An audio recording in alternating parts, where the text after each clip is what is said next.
basically, his guitar got broken. He spent 9 months on the phone getting redirected.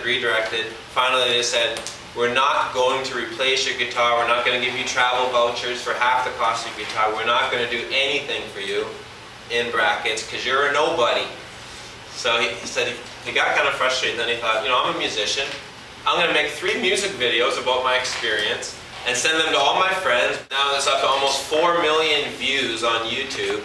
And, no surprise, he got a phone call from United offering him a bunch of money to settle. He got what he wanted because of this music video him and his band made.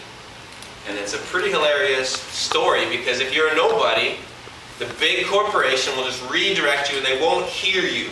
They don't want to hear you. Today we're answering the question, how do we hear God speak? We're going through a series where we've been answering questions from you guys and from our friends. Questions about what does the Bible say? How can the Bible help me with blank? Today's question is, how do we hear God speak? And you could put it this way, you can say, how is United going to hear Son of Max, that's the name of their band name, Son of Maxwell, speak? Son of Maxwell's trying to communicate with them, but United is like, can't hear you, don't care. If this guy had been someone else, for example, if he had been Paul McCartney, and his guitar got broken, and he made a phone call to United, do you think he would get hurt? Probably. They probably wouldn't give him the runaround because Paul McCartney's not a nobody. If it was Janet Jackson or Britney Spears or 50 Cent, he doesn't use guitar. I wanted to say 50 Cent. If it was some big known musician, they probably would have got immediate attention because they're VIPs. Or what if it was President Obama's guitar that was broken? You think he would get immediate treatment? Probably quicker than McCartney or Janet Jackson even. What if it was the Queen was on the airplane and her guitar got broken? They would probably just give her 1,000 guitars. Her guitar probably would have gold and diamonds on it so they wouldn't throw it around. But you get my point. If it was the Pope or the Dalai Lama and his guitar, they wouldn't have to make music videos to be heard. They wouldn't have to make thousands of phone calls to get their voice heard. They would be heard immediately because they're of some importance, whereas nobodies are not often heard. Now what if it was God? What if God got on the airplane and his guitar got tossed around? Chances are he would be listened to fairly quickly as well. And I think that's the real issue to this question. Does God speak? My point is, God does not need to make a music video on YouTube to get our attention. He does not need to call us 5, 10, 50 times a year, 1,000 times on our phone. Because he is more important than Paul McCartney, more important than the Dalai Lama. He's the creator of the universe. Yet, we're often like United Airlines. It's not that he doesn't speak, it's that we're not in a position to hear him. You would think that the creator of the universe, who's obviously gifted at what he does, he's gifted at creating people and creating nature, creating solar systems and Kepler's law and Newton's law and gravity and algebra and all the equations. He's pretty good at all that stuff. You would assume that he wouldn't be clumsy or kind of marbles in his mouth at communicating, because he created communication. Hence, he should be the master at it. And where we're going to go today in an attempt to answer this question is, he is indeed the master at communication. The reason why we often don't think we hear him is not his fault. It's because we're not in a position to listen. Much like the airline was not in a position to listen to this broken guitar guy until he cracked his head against their door and said, pay attention to me. My point is, the King of the universe does not need to do that. He should be able to just speak. Often this is how he speaks. He goes, that's it. He's the King of the universe. If he just goes, clears his throat, which I'll be doing a lot because I'm a little bit sick, if he just goes, we should be jumping out of our seat to listen. So that's where we're going today. So the question isn't really, does God speak? Because I think he speaks volumes. The real question is, do we want him to speak? Are we in a position to listen? And maybe the reason we don't listen is because we don't like what he's saying half the time.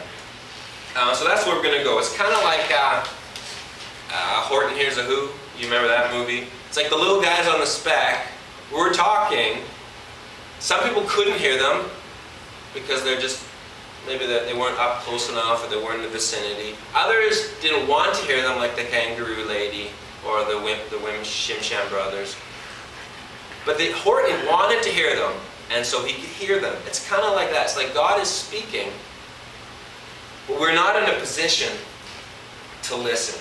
It's kind of like, what if you found out that you had a rich relative overseas in some foreign country, and you got an inheritance from them, and so the letter comes telling you all about the inheritance, but it's in another language, it hasn't been translated, it's in like an African language or Polish or something. How motivated would you be to get that thing translated and get your inheritance, your sizable inheritance? I think you'd be fairly motivated. But what if it's something else from a foreign country where the letter actually says something about you have to pay your relative's bills because it just passed and you're the closest of kin? How motivated would you be then to get that thing translated? Not too motivated at all. You put it off until they're knocking on your door making you pay, and then you get a lawyer. I think that's kind of what's happening with God. He's the master communicator. He wants to communicate with us. Maybe we just don't really trust what he has to say, or we don't like it, or we're unaware, and so we're not in a position to listen, and we're missing out on all the things that the creator of the universe wants to tell us. How motivated are we to really hear the master communicator speak? Now what I'm going to do next, I'm going to quickly go through, I'm actually going to answer the question, how does God speak? I'm going to answer that quickly in about 5 minutes. And we're going to talk more about the position of listening so that we can actually hear him more. Traditionally, and this isn't something I had to make up, this is just traditionally, Christians believe that God does speak, but he speaks in a number of different ways. One of the ways traditionally Christians have agreed upon that God speaks is through nature. Maybe you've heard God speak in nature, you've been up at Black Tusk, or you saw Aurora Borealis, or you saw a shooting star at night, or you got out of the city and actually saw that there's stars in the sky, and you're just kind of overwhelmed by the beauty of it, the largeness of it, and you felt that God spoke to you, maybe not anything specific, but he spoke to you saying, I'm huge, look at what I can do, you're small.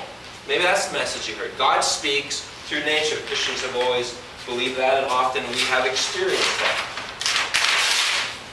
Another way, traditionally, Christians believe that God speaks is through other people. Maybe it's through a communicator like myself, who's talking publicly. Often God speaks that way.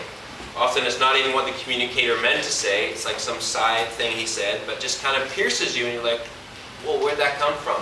That speaks directly to something in my life. Maybe you've had that experience. Or maybe you've heard God speak through,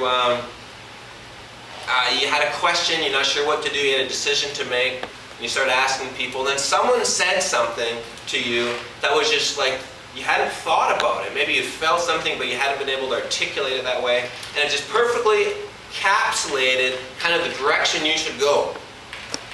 And we'd say, God spoke to me through that person. So traditionally, Christians have all agreed that God speaks through nature, and that God often speaks through people. Another way that Christians have sort of agreed upon that God speaks is through the voice of wisdom. In the Bible, in the book of the Bible Daryl mentioned this morning, it says the voice of wisdom is crying in the street. And often, sometimes we have heard that. For example, if you grabbed a copy of the BC Christian News from 3 months ago, I think it's still in there, there's an article in there where the guy is talking about why cohabitation, guys and girls living together who aren't married, particularly one guy, one girl, living together, is probably not a wise idea. And he lays down some of the reasons why it's not a wise idea to live with someone of the opposite gender who you're not married to. For many people reading that article, and they're like, I was just about to do that. I'm going to rethink this, because the voice of wisdom spoke into their lives and said, rethink that. So there's another way that God often speaks, is just through the voice of wisdom.